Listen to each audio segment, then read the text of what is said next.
অভিশপ্ত 11 বহাগ আমাৰ বাবে সঁচাকৈ মৰ্মান্তিক আৰু হৃদয় বিদাৰক। আজি নিশামণি হালৈক হেৰুৱাই আমি সঁচাকৈ শোকত মৰ্মাহত হৈছোঁ। সেই ভাস্কৰজ্যোতি বিহু দলৰ ট্ৰেভেলাৰখন আৰু ট্ৰেইলাৰৰ মাজত যি সংঘৰ্ষ হয়, তাতে থিতাতে প্ৰাণ হেৰুৱাই নিশামণি হালৈয়ে আজি শব্দহীন এই কাল অমানিশা 11 বহাগ তাৰিখে এই ছোৱালীজনীক হেৰাই গোটেই অসম স্তব্ধ হৈ গৈছে। আজি শব্দবিহীন, আজি বুজাব নোৱাৰা এটা পৰিৱেশ। এজনী উঠি অহা তেজাল অসমীয়া ছোৱালী, এজনী তেজাল বিহুৱতী, এজনী নামতী, কি ক'ম মানে আজি শব্দবিহীন, শব্দ যেন সকলো শেষ।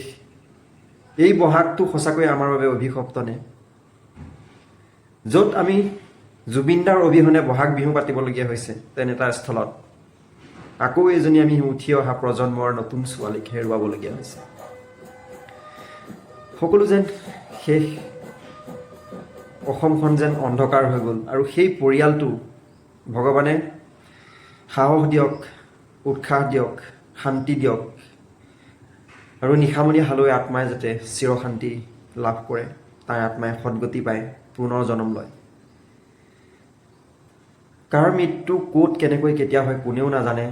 জানো আমি মৃত্যু চিৰসত্য, কিন্তু কিছুমান মৃত্যুক যে আমি কেতিয়াও মানি ল'ব নোৱাৰোঁ। এই মৃত্যু যেন অসমবাসী ৰাইজৰ বাবে এক বৃহৎ ক্ষতি। কি ক'ম, আজি এজনী তেজাল অসমীয়া ছোৱালীক হেৰুৱাইছোঁ, এজনী প্ৰতিভাৱান ছোৱালীক হেৰুৱাইছোঁ। এইটো এটা খুব মৰ্মাহত আৰু দুখৰ বিষয়। বাকী তোমাৰ আত্মাৰ সদগতি কামনা কৰিছোঁ। তুমি কুশলে থাকা, ভালে থাকা। এই বহাগ বিহুটো আমাৰ বাবে সঁচাকৈ অভিশপ্তই। তুমি গুচি গ'লাগৈ ফটককৈ, আমি কেতিয়াও ভাবিব পৰা নাছিলোঁ। ইনষ্টাগ্ৰাম, ফেচবুক চবতে তোমাৰ ভিডিঅ' চাই থাকোঁ, নামৰ ভিডিঅ', বিহুৰ ভিডিঅ'। হঠাৎ এই আজি এক্সিডেণ্টটোৱে সকলো থান বান কৰি থৈ গুচি গ'ল, সকলো শেষ।